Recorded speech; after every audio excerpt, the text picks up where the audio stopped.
लेकिन महाराज के चरणों में कोटि कोटि नमन एवं विराजमान संत श्री बजरंग दास जी महाराज के चरणों में मेरा कोटि कोटि नमन। वर्तमान में विराजमान श्री सतपाल जी महाराज के चरणों में कोटि कोटि नमन।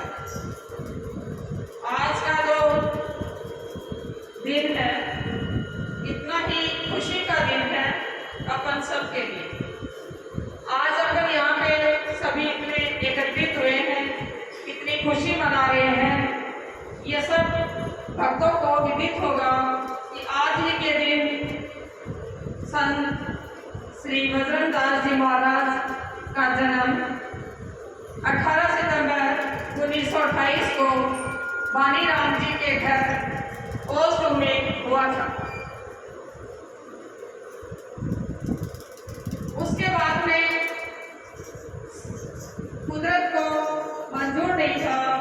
3 साल के जब महाराज जी हुए तो उनके पिता का देहांत हो गया।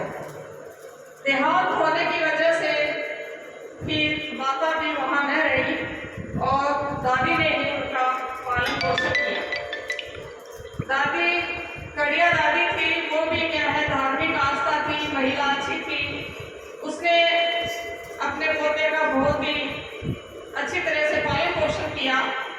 वह उसी के संस्कारों से, यानी कि दादी धार्मिक आस्था की थी, पूजा पाठ करती थी, तो वो जो पारिवारिक जो संस्कार होते हैं वो बच्चे पे भी पढ़ते हैं, कुछ जन्मजात भी होते हैं इंसान में।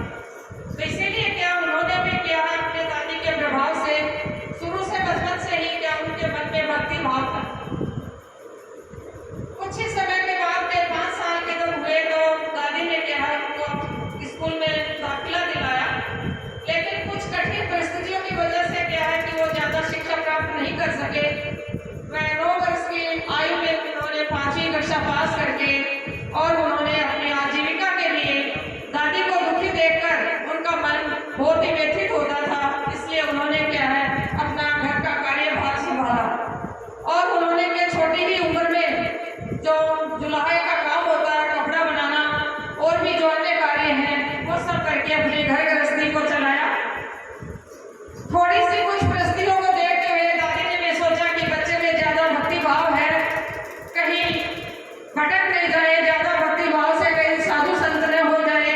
इसीलिए उन्होंने क्या है उनकी फिर जल्दी ही शादी कर दी। शादी श्रीमती बनारसी देवी जो औजी की रानी की थी उनसे उनका वाणीकरण संस्कार हुआ। कुछ समय के बाद में पारिवारिक जिम्मेदारियां निभाते हुए उनके 2 कन्याएं पैदा हुई जो दोनों विराजमान है। उनका पालन पोषण करते हुए जिम्मेदारियां निभाते हुए शादी विवाह करने के बाद में फिर क्या है कि उन्हें क्या है कि गुरु जी श्री संत नेटीदास जी महाराज जी से क्या है उनके मुलाकात हुई और उनसे क्या है नामदान लिया। नामदान लेने से उनमें इतना प्रकाश हुआ और उन्होंने क्या है अपनी लगन से पारिवारिक जिम्मेदारियों को निभाते हुए भी उन्होंने क्या किया, गुरुजी के आदेश के पालन के अनुसार पहले तो उन्होंने क्या है कि सबसे पहले तो 1985 में क्या है कि जो दुकान का कार्य करते थे वो दुकान का कार्य को अपनी जिम्मेदारी निभाते छोड़ दिया और उसके बाद में उन्होंने क्या है नामदान देना शुरू किया, यानी कि गुरुजी के आदेश के अनुसार ही। सबसे पहले उन्होंने क्या है कि जगदीश प्रसाद सैनी व सीताराम जी को नामदान दिया। उसके बाद में उन्होंने क्या है कि यही अपनी जो बड़ी लड़की थी उसी के प्लाट में क्या है सत्संग का कार्य करना शुरू किया। धीरे धीरे फिर उन्होंने वहीं पे अपना जो सत्संग करते रहे। उसके बाद में क्या उन्हें महाराज जी के द्वारा ही आदेश हुआ कि सत्संग भवन का निर्माण किया जाए। तो उन्होंने क्या है कि कुछ अपनी मेहनत की कमाई व कुछ भक्तजनों के सहयोग से इस सत्संग भवन का निर्माण किया, जिसकी बदौलत आज अपन सब जीव आत्माएं यहाँ बैठी हुई हैं और अपने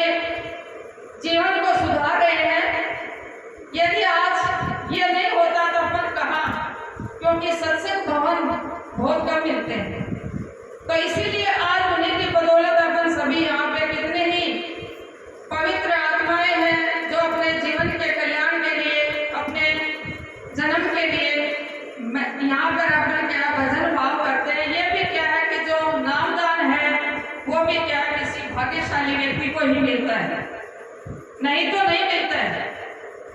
नामदान लेने के बाद में प्रत्येक शिष्य को अपने गुरु को ही भगवान मानना चाहिए। यदि गुरु में कुछ कमी है तो भी आप उसकी कमी को मत देखिए। गुरु आपके लिए भगवान है, आप तो उसे भगवान से का ही स्तर दीजिए और आप जो भी आपको नाम बताएं गुरु जी, उसी की आपका आज्ञा का पालन करते हुए अपना जीवन निर्वाह कीजिए। और अपने जो परिवार के जो कर्तव्य हैं, पारिवारिक जिम्मेदारियां हैं, उनको भी निभाना जरूरी होता है। पारिवारिक जिम्मेदारी जो भी आपके बच्चे हैं उनकी शिक्षा का प्रबंधन भी करना है, माता पिता है उनकी भी सेवा करना है, और भी जो अपनी बहनें हैं उनको, अपने जो सास ससुर हैं वो भी एक माँ बाप ही होते हैं, उनको भी अपनी जिम्मेदारियों को वहन करते हुए इंसान जो गुरुजी हैं, जो अपने को नामदान देते हैं, जो भी बताते हैं, उनको आप प्रत्येक दिन जो भी टाइम मिले, आधी घंटा 15 मिनट वो समय निकालें। यदि नहीं मिलता है, कई महिलाएं ऐसी हैं जिन्हें खेती का भी कार्य करना पड़ता है, घर का भी करना पड़ता है, तो वो क्या करें कि अपने चलते फिरते भी अपना ध्यान कर सकती हैं। दूसरी बात, किसी की बुराई नहीं करनी चाहिए। बुराई के तो मैं बिल्कुल भी, बुराई का किसी के प्रति मन में गलत विचार लाओ ही मत। यदि अपन नाम लेते हैं भगवान के, गुरु के जो मंत्र है वो बोलते हैं, फिर अपन जाके क्या किसी से किसी की बुराई कर दी तो वो अपना सारा साफ हो गया। चाहे आप कितनी भक्ति करो, चाहे कितने मंदिर में पूजा करो, कितनी मूर्तियां पूजो, मूर्ति तो सबसे पहले तो प्रत्येक इंसान के माँ बाप है, सास ससुर है, वो भगवान ही है। अपन है वो भी क्या, यहाँ पे एक स्त्री और पुरुष का ये बना हुआ ही है, शरीर है यहीं पे है, लेकिन एक प्रत्येक व्यक्ति है वो एक ईश्वरी का ही अंश है। यहीं पे अपने स्त्री और पुरुष है, बस एक ही अंश है, एक ही आत्मा है, उसमें कोई परिवर्तन नहीं है। फिर उन्होंने क्या है, इसी बदौलत जो अपन को ये जो सत्संग भवन अपने को बना के दिया है, उन सब का अपन जो पुराने भक्तजन हैं उनको भी रुचि देनी चाहिए, और जो नए शिष्य हैं उनको भी, सभी को अपने सहयोग इसमें दे के, रुचि दे के और अपने जीवन का कल्याण करते हुए सभी को क्या है, अपना भविष्य देखते हुए क्या है, यहाँ आना चाहिए और अपना बहुमूल्य समय निकालना चाहिए। एक दूसरी बात यह भी है कि कई बार क्या है कि अपन आ तो जाते हैं लेकिन अपना ध्यान नहीं टिकता है। मनाव में बैठते तब भी ध्यान नहीं टिकता है, कई बार इधर उधर चला जाता है।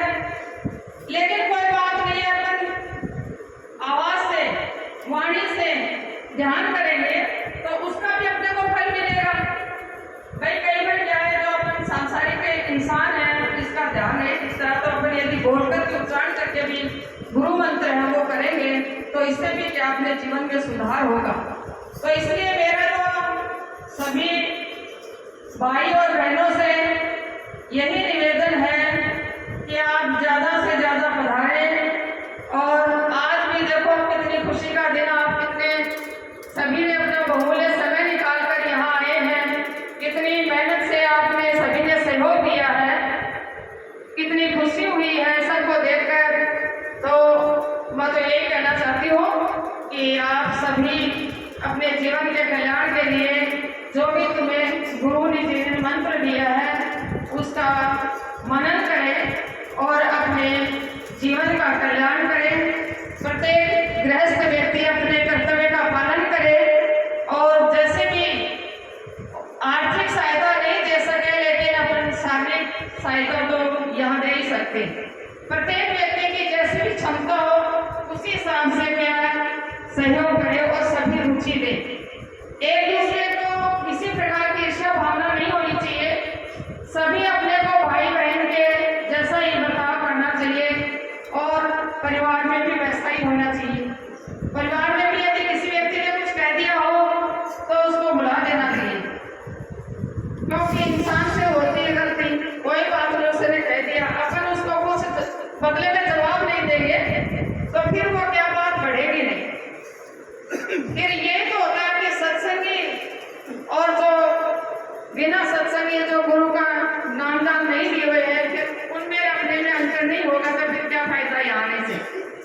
में कुछ तो सुधार होना चाहिए।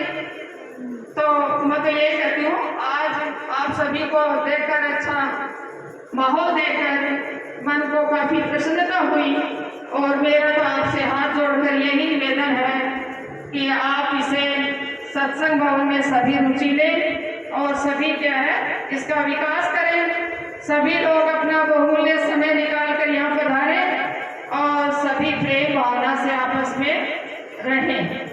मैं इतना ही कहकर अपना स्थान ग्रहण करता हूँ। यदि किसी को कुछ गलत लगे, किसी के दिल को ठेस पहुँचे, तो मैं क्षमा चाहती हूँ। सत साई।